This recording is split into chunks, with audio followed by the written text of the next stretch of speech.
When all else fails, lie? Lawmakers on Monday finally approved a last-minute debt deal that pleases absolutely no one. What to do? Blame the Tea Party. The nation's first ever credit downgrade. What to do? Blame the Tea Party. Financial markets are tanking. The dollar is collapsing. The president's approval rating is spiraling down. Answer: blame the Tea Party. You get the picture.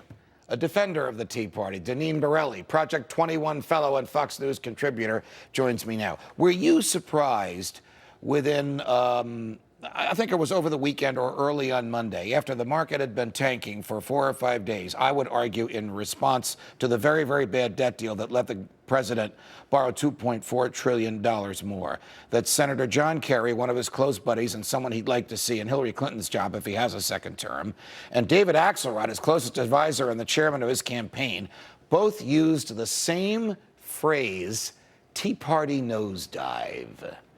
They're all reading from the same script, Judge. Listen, this is nothing but a grand distraction to cover up Obama's failed policies. When Obama came into office, our debt to GDP was 40%. Today, it's 72%. He is a progressive that cannot restrain his spending habits. This is the Obama downgrade. It's not the Tea Party downgrade. The Tea Party came about because of all of the spending that has been going on in Washington. And that is what the Tea Party stands for: less spending, limited government. And that's not what we're getting right now. Couldn't you actually argue, Deneen, that were it not for the Tea Party, John Boehner would be Minority Leader Boehner rather than Speaker Boehner, and we would never have had the debate? I didn't like the outcome, you didn't like the outcome, but at least this wasn't done like the other 100 increases in the debt ceiling. This was done with a month-long public debate on the floor of the House, on the floor of the Senate, on television, radio, and all over the place. Yeah, well, because there was small government, faithful to the Constitution, believing in sound dollar Tea Party members in the House. Well, this is why the left hates the Tea Party movement, because we are challenging every move they make, and we are on the scene. We're not, listen, I speak at Tea Party groups across the country. Right. Freedom-loving Americans who are concerned about the direction our country is going in, and they've had enough. Now, this is not just the fault of President Obama and the folks around him. George Bush put us into a lot of debt. Absolutely. George Bush signed into law legislation that federalized education, that federalized prescription drugs. He paid for the war on a credit card. He increased the national debt by $2 trillion. Does the Tea Party take that into account as well? The problem is too much spending. We're $14 trillion in debt. We need to cut spending, and we also need to cut regulations.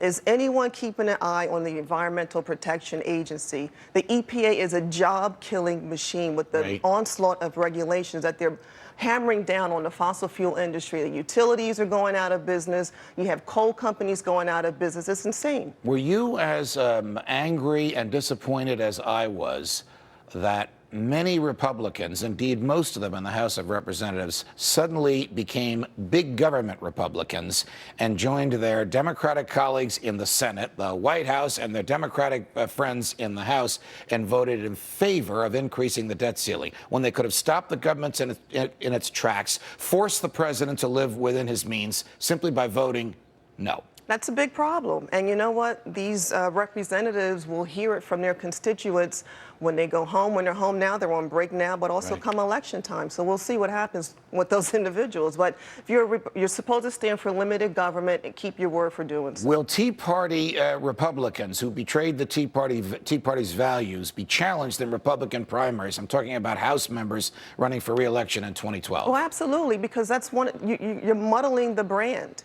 You know, it's limited government, it's personal responsibility, it's not spending, trying to, keep us in debt. Deneen Borelli, it's a pleasure. Thank you for joining us. Thank you. Now the government wants